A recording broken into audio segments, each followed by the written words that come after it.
حضور عاجز نکمے آئے، قبول ہوئے سلام آقا۔ ہمارے ہاں انسان چونکہ انسانوں سے مل کے زندگی گزارتا ہے، اور اللہ تعالیٰ نے انسانوں کو درجوں کے تعلق سے فضیلت بھی عطا فرمائی ہے۔ کسی کو بیٹا بنایا ہے تو کسی کو باپ بنایا ہے، کسی کو چھوٹا بھائی بنایا تو کسی کو بڑا بھائی بنایا۔ اللہ تبارک و تعالیٰ نے درجوں کے تعلق سے فضیلت دی، استاد بنا دیے، بزرگ بنا دیے، عالم بنا دیے، اللہ نے فضیلت دی۔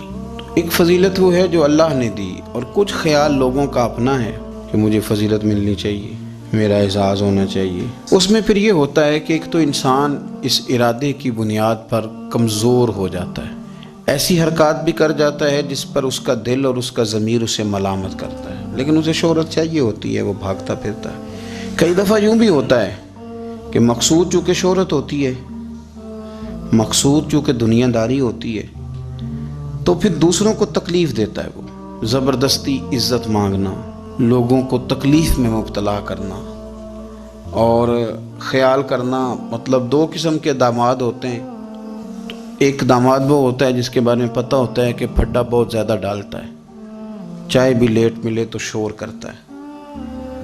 تب وہ سسر جو ہے وہ اپنے بچوں کو اگر کسی موقع پر اس صاحب نے آنا ہو تو بٹھا کر کے پہلے کہہ دیتے ہیں کہ مہربانی کرنا اس شریر کا ذرا خیال رکھنا، 2 دن گزر جائیں بیاہ کے یا کسی اور تقریب کے، ذرا سکون رہے گا، اس کا خیال رکھنا۔ دوسرا جو ہے وہ نفیس آدمی ہے، اس کو کوئی پریشانی نہیں، اس کو پتہ ہے کہ روٹی گھر بھی ملتی ہے، یا میں مہمان آیا ہوں، تو اب اس کے رشتہ دار وہ کہہ رہے ہوتے ہیں کہ اس کی خیر ہے، یہ تکلیف نہیں دیتا۔ اب یہ جو صاحب ہیں یہ کہتے ہیں جناب میں نے ہر چیز کھینچ کے رکھی ہوئی ہے، میں جاتا ہوں تو سب کوئی سیدھا ہو جاتا ہے۔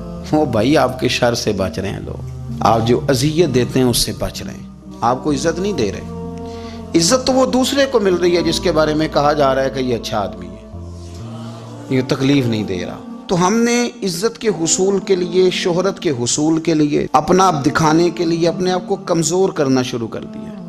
بہت ساری جگہوں پر یوں محسوس ہوتا ہے کہ یہ آدمی شاید منت کرے گا اور شاید یہ ہاتھ باندھے گا کہ مہربانی کرو میرا بھی نام لے لو کسی طریقے سے، اور بڑے بڑے لوگوں کو یہ بیماری لگ جاتی ہے۔ اللہ تعالیٰ نے مالی طور پر، علمی طور پر قوت بخشی ہوئی ہے، اعزاز دیا ہے، لیکن وہ اس خوف کا شکار ہیں کہ میری عزت نہیں ہے، کچھ 4 بندے میرا نام لے لیتے نا۔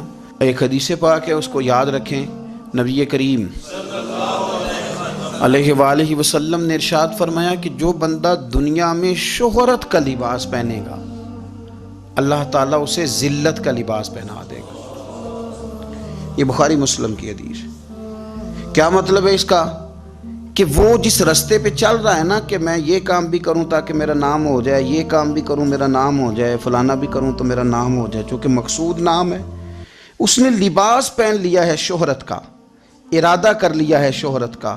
معنی یہ کہ اس نے اپنے اوپر طاری کر لی ہے، جس طرح لباس پورے وجود پہ ڈھانپ لیتا ہے، اس طرح اس نے شہرت ہی شہرت اپنے اوپر طاری کر لی ہے، تو پھر رب اسے رسوا کر دے گا۔ دیکھیں، میں آج جو بات خاص کر کے عرض کرنا چاہ رہا ہوں، میں یہ سمجھتا ہوں کہ اس میں زیادہ دینداروں کو ضرورت ہوتی ہے بچنے کی۔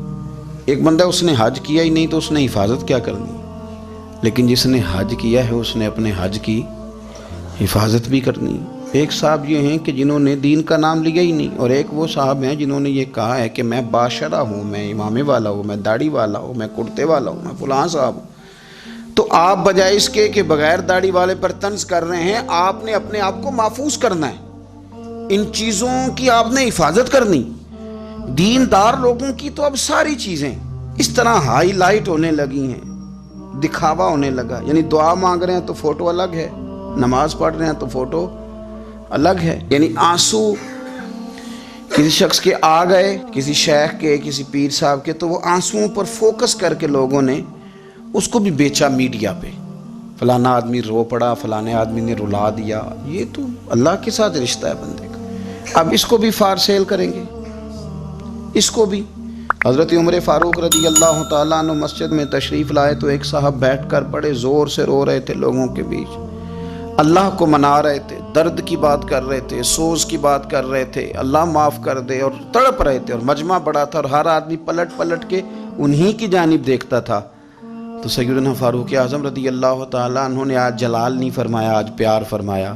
اس کے قریب گئے، جب وہ فارغ ہو گیا اس کو تھپکی دی، فرمانے لگے یہ جو تم نے لوگوں کے بیچ بیٹھ کے کیا ہے نا، اور تیری داڑھی آنسوؤں سے بھر گئی ہے، یہ 2 قطرے آنسوؤں کے تو اکیلے میں بیٹھ کے بہا دیتا تو رب تیرے اوپر خاص رحمت کا نزول فرما دے. کچھ ضروری ہے کہ یہاں جو ہے تو نے بتانا ہے کہ میں بڑا مطلب عاشق رسول ہوں اور میں نے جناب بڑے آنسو بہائے ہیں نعت شریف پہ. آ جائے رونا تو آ گیا، کنٹرول نہیں ہے، وہ تو آ گیا. اور اب تو باقاعدہ پریکٹس کی جاتی ہے کہ پڑھنے والے نے بھی رونا ہے اور سننے والے نے بھی رونا ہے. نہ کریں یہ کام. اگر آپ کا مزاج دکھاوے کا بن جائے گا، آپ کی طبیعت دکھاوے کی بن جائے گی، ذہن دکھاوے کا بن جائے گا، پھر آپ تنگ ہوں گے.